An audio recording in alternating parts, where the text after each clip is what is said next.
Xəbər verdiyimiz kimi, ötən gün Nizami rayonu Heydər Əliyev prospekti ilə Ələsgər Qayıbov küçəsinin kəsişməsində yol nəqliyyat hadisəsi baş verib. Bolt şirkətinin taksisi kənar yoldakı beton maniyəni dağıdaraq prospektin əsas hissəsinə düşüb. Qəzadan sonra sosial şəbəkələrdə sürücü 1974-cü il təvəllüdlü Anar Nəcəfovla bağlı müxtəlif iddialar irəli sürülüb. Məsələ ilə bağlı unikal açıqlama verən sürücünün qohumu Allahverdi Xan Əliyev hadisənin baş vermə səbəbini açıqlayıb. Anar Nəcəfov yaşlı və xəstə adamdır. İmkansızlıqdan taksi sürməyə başlamışdı. Cəmi 1-2 gün idi ki, taksidə işləyirdi.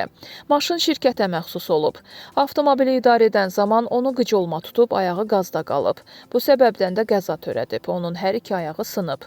Borclarını qaytara bilməməsi səbəbindən məhkəmənin qərarı ilə Anar Nəcəfovun ayağına Bakı şəhərini tərk etməməsinə görə elektron qolbaq taxılmışdı, deyə o qeyd edib. Xatırladaq ki, qəzada xəsarət alan sürücü Anar Nəcəfov və sərnişin Sabunçu tibb mərkəzinə hospitalizasiya olunub. Qəza zamanı avtomobildə olan sərnişin Sevda Həşimova günə son verilişini açıqlamasında bildirib ki, taksi fəaliyyəti ilə məşğul olan Anar Nəcəfov qeyri-adekvat hərəkətlər edib.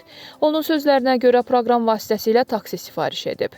Anar Nəcəfov isə onu götürərək nəqliyyat vasitəsini yüksək sürətlə idarə etməyə başlayıb.